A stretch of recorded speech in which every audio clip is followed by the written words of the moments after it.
Tonight on World Report, an extraordinary man who is blind, but who sees.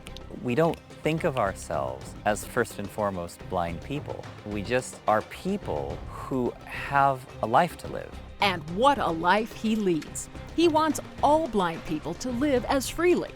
How does he do it? And why are his methods so controversial? You have here a blindness profession, which is about, in my opinion, restriction. For Daniel Kish, seeing is believing. Also tonight, you know about DWI, but what about DW high? Medical marijuana users say they can smoke and drive safely. It almost calms me down to a point of where I'm not in a hurry. I'm not going to have road rage. I'm not going to get upset if I'm stuck in traffic and I'm running late for work. But some want to set a legal limit. Law enforcement feels that they need to send a strong message. We put pot users to the test. Can they drive high? And later, it's a retirement home like no other for women left behind. From Mexico City, a World Report viewfinder, Sanctuary. And on the eve of the final landing of the final flight. Consider it a goodbye kiss, June. Thanks. A farewell to the space shuttle. All this tonight on World Report. Now from Long Beach, California, here's correspondent Jennifer London with her story, Blind as a Bat, Seeing Without Eyesight. At first glance, this may seem like an ordinary man out for an ordinary bike ride. But look and listen a little more closely. Daniel Kish is completely blind. In fact, he doesn't even have eyes, save for prosthetic ones. Daniel has never seen a tree, a car, or even the bicycle he's riding. So how does he know where he's going? Or how to avoid oncoming traffic? The answer can be found in the clicking sound you hear. It's called echolocation. Bats use it to fly around in the dark, and dolphins use it to navigate the oceans. Daniel uses echolocation, or sound, to see. Every environment has its own acoustical signature. Every surface has its own acoustical signature. Echolocation, quite simply, brings light into that darkness. Daniel was born with an aggressive form of eye cancer called retinal blastoma. By the time he was 13 months old, both of his eyes were removed. You're 45. So you lost your sight at such a young age. You don't have any memory of vision. I have no memories at all. I was using echolocation from the age of 2 or younger, but I really didn't know that much about it. It was just how you adapted to your environment without really understanding it? Yes, I doubt very seriously that most sighted people give much thought or attention about how they see. So I really didn't give much thought or attention about how I see. Daniel uses echolocation to ride his bike, cook. Is this a dish that you normally cook, Daniel, No, or are you no. experimenting with me? This is a total experiment. And even hike alone in the mountains. Using sound to see can be a hard concept for a sighted person to understand. But Daniel will tell you he sees his environment as a series of images created in his mind based on what he hears using echolocation. So you're calling out into the environment. You're essentially asking the environment, what are you and where are you? And you're receiving those answers. So you're getting an image in your mind? Yes, I definitely get three-dimensional images with depth and character and richness. And I can process those, and I can interact with those. To demonstrate how echolocation works, Daniel agreed to explore an area that was completely new to him. Daniel lives in Long Beach, California, but he had never been to this part of downtown, so he must rely on echolocation, not memory, to show and tell us what was around him. Echolocation uses sound that is first emitted by Daniel and then reflected back to him from the objects or people around him. Daniel makes a precise clicking sound with his tongue and listens for how long the sound takes to bounce back to him. That tells him how far away something is. There's another palm tree here. He also listens to the subtle time differences of when sound enters each of his ears. And then another one of these smaller trees with the branches off the sidewalk here. That tells him the direction of the object. Sometimes it's ahead of him. Sometimes it's overhead. This is an overhead of some kind. It all happens extremely fast, and Daniel has to process and make decisions in real time. And remember, Daniel has never been here before. So the push-button pole has got to be this thing. Daniel, is it possible for you, based on what we just saw you navigate through, is it possible for you to put on paper what you saw in your mind as you were navigating on the street? And here is my pen. I should be able to sketch it out. Here's our sidewalk. I'm just going to draw the street curb here. The circles will be palm trees. Little circles here for the trees on the side. Okay. And then right next to it, another set of palm trees, another set of palm trees. Now, Daniel, as you're drawing this, I'm looking around at what I'm seeing, and I have to tell you, it's spot on. Mm-hmm. I mean, I find this to be quite incredible. It's a gift. A gift Daniel is trying to share, and his life's work is now centered around giving other blind people the same independence echolocation has given him. From his modest bungalow in Long Beach, Daniel runs a small nonprofit called World Access for the Blind.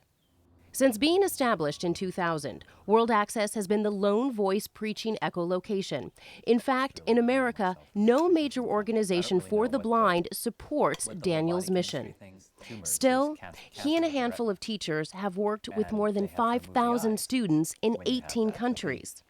Juan Ruiz, blind since birth, was Daniel's first protege.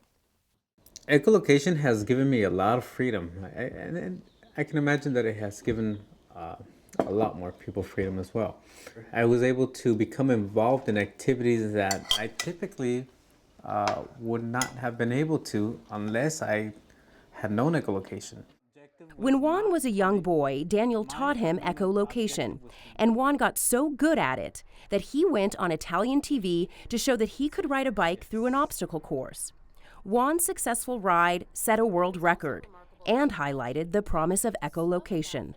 I think that what's important here is the message, and it's about the freedom and abilities that echolocation allows you to participate in. It is a testament to freedom, the fact that this can be taught. Juan learned to do this. What we're all about is that we can teach this. Daniel's teaching is all about this: unfettered freedom and complete independence. My mom, she made this. Daniel's need for independence can be traced back to his childhood and his parents, who let him be a boy, not a blind boy, just a boy. What were some of the activities you did as a child? I just did typical things, like kind of running around and getting into mischief. I got my first bicycle when I was 7. I just clicked like mad and started riding around. Really, I wasn't a very sociable child, so I'd have to say that probably my favorite all-time activity as a kid was tree climbing. Did you feel as a child that you were different from your friends? I went to a regular school. I had sighted friends. I had almost no blind friends growing up. I mean, I wasn't unaware that I was blind. We just didn't dwell on you're blind, so, things should be this way, or you're blind, so things shouldn't be that way, or you're blind, so you shouldn't do this, or you should do that, or it has to be done this way or not that way. That approach led to plenty of bumps and bruises as a child, but more importantly, it taught Daniel that the best way to learn is by doing. You once wrote that running into a pole is a drag, but never being allowed to run into a pole is a disaster. Yeah, I did write that. You did write that. Can you explain what you meant by that? We cannot learn about our relationship to our environment if we are insulated from our environment. Kids learn best about their environment if they are allowed to experience it, to interact with it, to form their own decisions about it, to embrace it physically. With blind kids, this is that much more important because the act of doing, it is part of their way of seeing. It is part of their way of learning about the environment. They need to interact with the environment more. And that runs counterintuitively for many people who want to insulate, who want to protect, who want to shelter. Daniel's philosophy is the complete opposite. He preaches go, see, do, and this is what he loves doing. Echolocation allows Daniel the freedom to go exploring by himself. He often hikes alone in Big Santa Anita Canyon in the Angeles National Forest. But this time, I joined him for an 8-mile round-trip overnight trek. Tell me where our final destination is, Daniel. Where are we hiking to tonight to camp? We are going to Camp Strudavant, which is basically, it's a best-kept secret in this area. I discovered it entirely by accident years ago. Daniel, when you're using echolocation right now, tell me what you're actually able to see. Okay, well, here we have a lot of dense foliage that looks like it's covering a steep slope or cliff. It actually looks fairly vertical, but not very high from here. But it stands as a pretty stark contrast to most of this right side, which is fairly blank and open. That is a pretty steep cliff there. This is unbelievable. Probably since the last rain.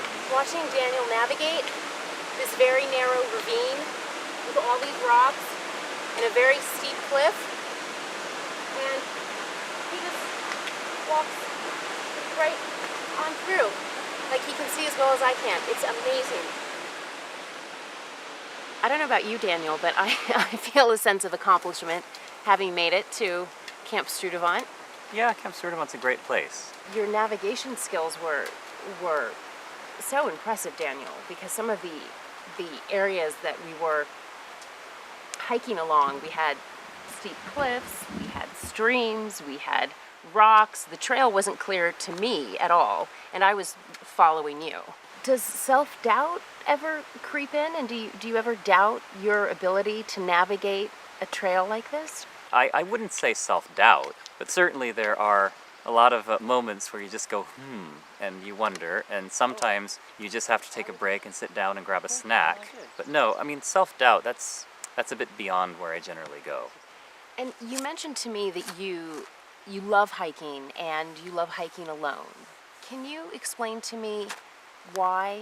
And as a blind person who's not seeing in the sense that most people think of seeing, you're not seeing the landscape and the beautiful waterfalls and the trees and the vistas.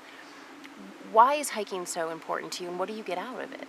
I don't really have a basis for comparison because I've never seen visually, but the experience is so visceral to me in terms of its beauty, its grandeur, its splendor, the wide open vistas. I can only surmise that vision is just one way of experiencing the world. It's very relevant to sighted people, but it isn't relevant to blind people. So what is relevant to blind people are all of the other ways of experiencing the world. What do you think is one of the biggest misconceptions that people have about blind people? Is it that they can't do things like hike and camp overnight alone? I think that the sighted world is very sight-centric. And sight-centrism is a lot like racism. It's a lot like sexism. It's very me-focused. To a sighted person, it's generally inconceivable to imagine functioning without vision. If vision is removed from a sighted person, their immediate experience is going to be a sense of tremendous loss, tremendous fear, tremendous anxiety, and they will be a basket case. They'll be incapacitated, and they tend to assume that is the world of a blind person. It's very difficult for a sighted person to rise beyond that, to imagine experiencing the world in a competent, confident way without vision. If a blind person is to be independent, he or she doesn't necessarily want or even need to go hiking solo. but they do need to be able to navigate their hometown, maybe to visit friends or family or run errands. On this day, Daniel and Juan are in need of something sweet. This is Shoreline Village at the marina in Long Beach. It is full of shops, sidewalk cafes, street vendors, not to mention pedestrians and tourists.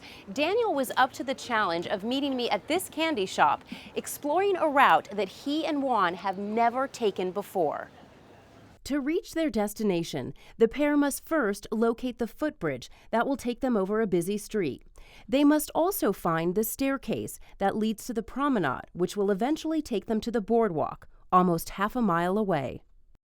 So obviously at some point it's going to have to go down, but I guess it's going to head over all this traffic first. Yeah. Let me check this out over here. Yeah.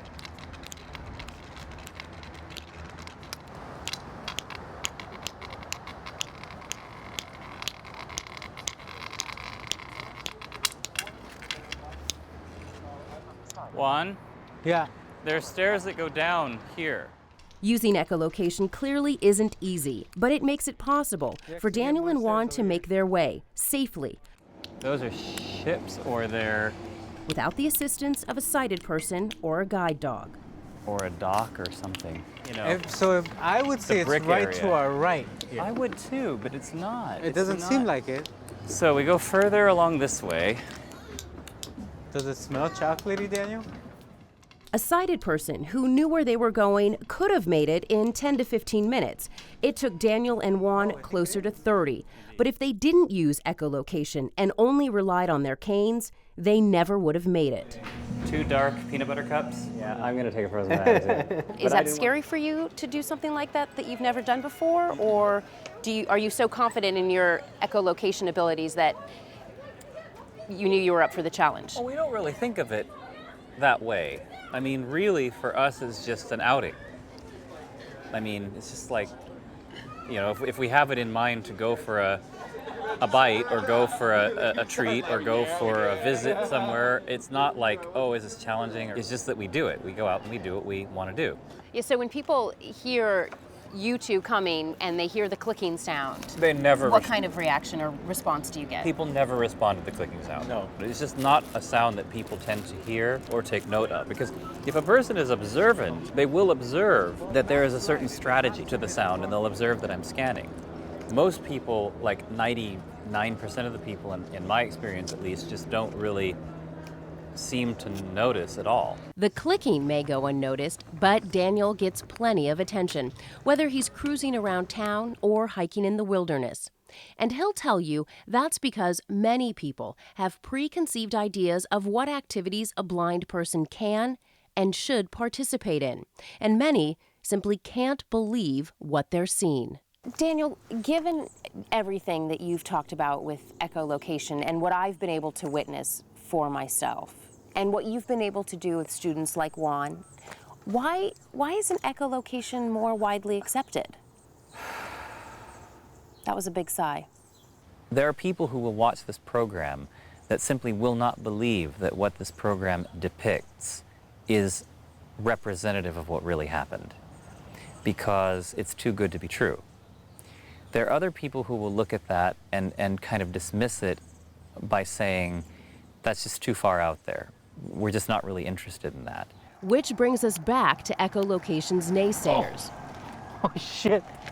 Not all blind people or the large organizations that advocate for them endorse using echolocation or even teaching it. So, Daniel, the National Federation of the Blind will say that echolocation is just too complicated for most blind people to grasp. It's not so much the Federation that's a concern. You have here a blindness profession, the blindness field, who, by and large, really kind of intractably remains committed, if you will, to a traditional approach, which is about, in my opinion, restriction. It is about, this is how you do things. This is the right way for a blind person to do things. This is safe. This isn't safe. Is the idea of echolocation, do you think, a threat to the blind establishment then, because it is so innovative? There's an element of it that can be seen as threatening because it faces the blindness field with a challenge to rise to a higher standard. There's also a position of if it ain't broke, why fix it? So we've been doing it this way for 50, 60 years, why change?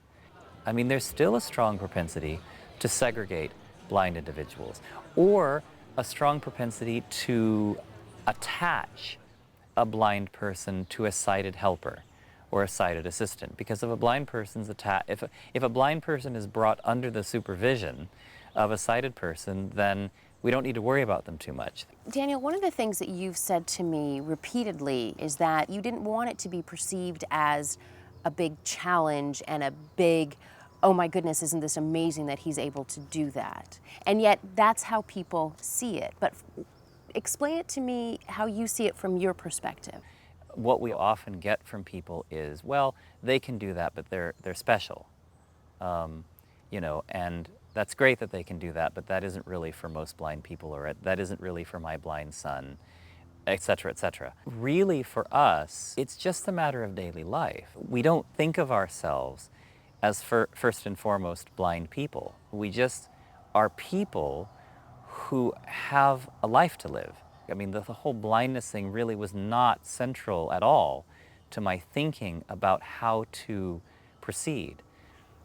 But can you understand how, for somebody in the sighted world, would see that as pretty incredible and pretty amazing? I appreciate that the work that we do is inspirational. What's important to me is that we then move to the next step. The next step is a lofty one. Daniel dreams of a new world order where blind people can do it all on their own. For now, he is willing to work tirelessly, traveling all over the world to raise money and awareness. But he also dreams one day of slowing down and simply enjoying the view from a quiet mountain top.